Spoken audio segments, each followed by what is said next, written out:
All right, this next problem is problem 17 from the exam 2 from fall 2017. This is a problem with a physical pendulum. We've got this square-shaped piece of metal that's on a pivot that can rock back and forth. Please excuse the terrible drawing.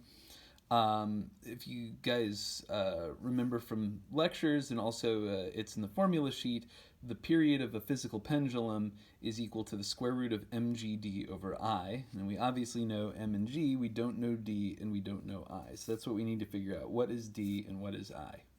Well, d is easy to get because d is the distance between the center of mass, which happens to be at the center of the plate, and the pivot.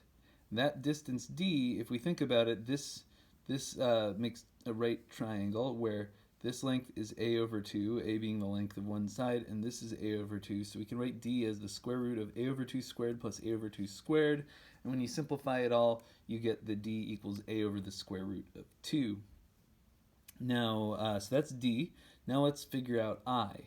Well, if you go and you look up the moment of inertia for a rectangle rotating about its center, imagine that this arrow is pointing out of the page. If the rectangle's dimensions b and a, the formula is 1/2 m a squared plus b squared. Since this is a square, b and a are just a, so we get 1/12, sorry, that was 1/12, m times a squared plus a squared, which works out to be 1/6 ma squared. But this is the moment of inertia for the rectangular square, in our case, being rotated about its center. We're actually rotating it about a pivot point that's shifted from its center, and so we have to evoke the parallel axis theorem. The parallel axis theorem says that the moment of inertia at one axis of rotation is equal to, or at a new axis of rotation is equal to the moment of inertia at a given axis of rotation plus m times the distance between the two axes of rotation. So if we're rotating it about the corner rather than the center, we're going to have to shift it by d. So we get 1/6 ma squared, which is for rotation about its center, plus m times r squared, where r is just the distance between the center of mass and the pivot, which we know is a over the square root of 2. And therefore, when we plug all this in, we get that I equals 2/3 ma squared.